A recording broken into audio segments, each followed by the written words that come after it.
Legal. Fala um pouco sobre, para a galera entender, como que é a escola, né, onde você estuda, quais são as diferenças que você mais sentiu, né, de, por exemplo, escolas aqui no Brasil, porque você foi e você está estudando para aprender inglês aí, né? Então, é totalmente diferente a questão da escola, do método da escola, das atividades. Explica um pouco para a galera, para eles entenderem que não é mamão com açúcar, não, né? Só respondendo aqui, alguém perguntou onde que fica a cidade que eu moro. Fica Ah, é verdade. no estado de Utah. Então é pertinho de Las Vegas, Califórnia. Utah. Mas escola. Então, aqui eles têm... eles amam uma lição de casa que não é muito comum no Brasil. Isso foi um choque muito grande para mim, porque eu estudei a maioria do meu estudo no Brasil foi na escola pública, e a lição de casa não é aquela coisinha que a gente faz em casa e acabou. Rapidinho, né? Mas aqui, a maioria da nota que a gente tem, a maior parte da nota que a gente recebe é lição de casa. Então, aqui eles prezam muito desse negócio de você aprender em casa, que é uma coisa muito difícil para mim, eu odeio. Minha mãe sabe, eu sempre prestei muita atenção na escola, porque eu odiava ter que aprender na minha casa. Eu queria aprender na sala de aula, ou brincar. Mas aqui não, é muita lição de casa, até na escola de inglês. Todo mundo fica, não, você está na faculdade. Não, na escola de inglês a gente tem muita lição de casa que vale muito ponto. E então é isso, a gente aprende uma coisa, o tópico, vamos dizer, né? O tópico na sala de aula. E aí a gente pratica em casa. É lição de casa. E aí você vai, mostra para a professora, às vezes você tem que apresentar. Aqui também tem bastante apresentação, porque eles prezam bastante esse negócio no speaking, né? De você lá. E a apresentação, assim, na frente da sala, vai lá e... Na frente da sala. Caraca! Eu entrei no primeiro nível, né? Porque eu não sabia nada de inglês. Então, no primeiro nível, era só umas apresentaçõezinhas, coisa básica, né? Conversação com um amigo do lado. Aí, depois que você vai subindo de nível, você tem que fazer o PowerPoint, você tem que ter uma apresentação. E conta tudo. A professora conta a roupa que você aparece, o jeito que você fica na frente da sala, os gestos, tudo que você usa é contado nessa apresentação. Então, eles meio que tratam a gente como se fosse uma universidade mesmo. Que é o foco, né? Porque eles querem que a gente saia da escola de inglês e continue estudando por aí, né? Então, eles são bem rígido mesmo.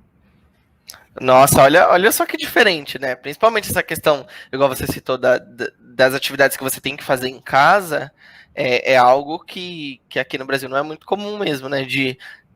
Não a questão de fazer a lição em casa, a parte da nota, a maior parte da nota ser as atividades que você faz sozinho. Então, o estudar, o comprometimento que você vai ter que ter é, assim, muito maior, né? O comprometimento que você tem que ter em prestar atenção naquele momento, porque depois você vai ter que fazer sozinho, é algo que, se você tiver disperso ali, para você fazer sozinho depois, vai ser complicado. Sim. E você se acostumou com essa questão de apresentações, de ir fazer na frente de todo mundo, ou você sempre foi acostumada com isso? Não, eu sou super tímida. Toda vez que eu vou apresentar, eu fico vermelha. Mas eu tive que acostumar, né? Agora eu faço. Não é uma coisa muito difícil para mim. Ainda mais agora que eu falo inglês, né? Então eu me sinto um pouco mais à vontade. Antes era, além de você ter o medo de falar na frente de todo mundo, você tinha que falar uma língua que você não sabe. E aí, quando você tá nervoso, as palavras somem, né? Sim, e aí, esquece tudo. Isso já acontece em português. Imagina você falando inglês. Aí você vai falar uma coisa, aí você olha pra cara do professor, você olha pra cara dos alunos, e agora ferrou tudo. Você tem que improvisar em outra língua. Mas aí você vai acostumando, porque a gente faz bastante isso aqui. Então, vai acostumando. Acostumei. Eu não acostumei muito ainda com esse negócio de fazer as coisas em casa. Que a gente tem que organizar bem o tempo, né? Porque essas apresentações você tem que planejar em casa. As lições de casa, tem que planejar em casa. Tudo é em casa que a gente tem que fazer. Não tem maior tempo que você tá em casa, você passa estudando, então. Entendi. E é muita gente dentro da sala? Como que é? As turmas são mais reduzidas? É tipo bem grande? Como que funciona essa questão da quantidade de alunos? Então, vai dependendo do nível que eu percebi. Assim, quando eu estava no Uhum. primeiro nível, era menos pessoas, para a professora conseguir dar um pouco mais de Dá atenção. atenção. Era tipo umas 7 pessoas, vamos dizer assim, ou 5.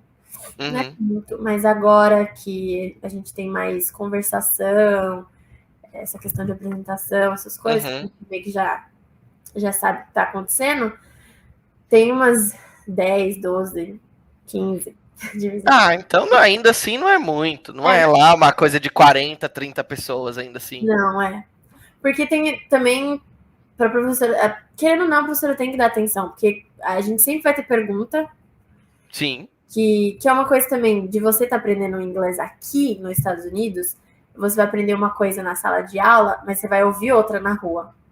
Hum, Aí você chega pro professor, você está falando isso, mas o fulano no ônibus, ele falou outra coisa. Aí ela tem que explicar, isso é gíria, isso. Ou então ela fala, ele falou isso, mas está errado, não é ah, gramática certa. Então a gente sempre tem pergunta, porque a gente convive com todo mundo que fala inglês e vai aprender um inglês, assim, vamos dizer, formal, uma coisa certa, que é para ser para uma faculdade. E aí aham. tem que perguntar, mas o que é isso que a pessoa falou? Mas o que é aquilo que eu vi escrito? Aí acaba tendo essas discussões na sala de aula, então ela tem que ter pouco aluno para ela conseguir dar esse tipo de atenção, né? Uhum. Legal, legal. É bacana entender como é que funciona, porque tem muita gente que pensa, né, que vai pegar e viajar para fora do país e vai aprender inglês na marra, né? É o que a gente sempre fala, que o cara vai sair daqui, vai chegar lá e vai fazer assim, zero do zero, aprender e é isso. Né? Então é mostrar como que é esse processo, né? Você na escola, você tem todas essas tarefas que você precisa fazer, você tem todo esse comprometimento que você precisa ter, e aí é meio que a dica que a gente sempre dá em todas as entrevistas, que é tem uma base mínima que seja aqui no Brasil para você não passar pelo menos esses primeiros perrengues que você passou de chegar no aeroporto e não saber o que falar, para onde que você vai, a entrevista. Então, isso é o mínimo, né? Isso é o mínimo para que a pessoa pode estudar aqui no Brasil e se preparar para quando ela chegar, pelo menos ela saber falar para onde ela vai, né? Como ela vai e o que ela vai fazer. Então é algo bem importante para a galera ter essa noção, né? Sim. Tem uma outra pergunta aqui que eu estava vendo aqui, né, por exemplo, você agora com esse período de estudo que você tem, né, de aprender e com essa rotina que você se adaptou aí, o que você pode dar de dica para a galera que pretende ou, por exemplo, quer fazer um intercâmbio fora, que vai agregar aí para essa, principalmente que você falou da questão de mostrar essa questão de ter uma rotina de estudos, né? Mas tem. O que de dica que você pode dar pra galera? Ah, acho assim que vocês têm que estar disposto a passar por tudo isso, que mesmo se você saber inglês, você vai passar. E tá disposto a aprender sempre, porque tem gente que pensa que sabe tudo, né? E você tem que estar disposto a aprender o tempo todo. Então, mesmo se você quiser, eu vou aí só como turista, mas eu quero aprender inglês. Então, conversa, não tenha vergonha, conversa com todo mundo, por mais que você vai falar errado. Se a pessoa te corrigir, fala obrigado, repete, não fique estressado e tenta pegar de tudo, né? Essas coisas que puder pegar. As pessoas ficam impressionadas que eu aprendi inglês rápido, mas é porque eu fiquei muito agoniada com o fato de eu não conseguir me comunicar. Aham. Então, eu escrevi, eu e a galera que morava comigo, que eu morava numa casa de americanos, eles pegaram os post-it, né, Aham. e escreveram o nome das coisas na casa e colaram. Então, Ah, que legal! colou parede em inglês. Geladeira, colou geladeira em inglês. A casa inteira Tinha post-it. tinha post-it com escrito o que era aquilo em inglês. Então eu comecei a aprender, porque eu via aquilo, repetia todo dia. Comecei a ler livro de criança em inglês. O que mais que eu fiz? Eu comecei a escrever coisas que eu sabia em inglês, tipo frases, escritura, poesia que eu gostava em português, eu já sabia, eu pegava Aham. em inglês e ficava lá falando. Então, assim, você estar disposto a fazer esses tipos de coisas que tomam um pouco de tempo para você se sobressair.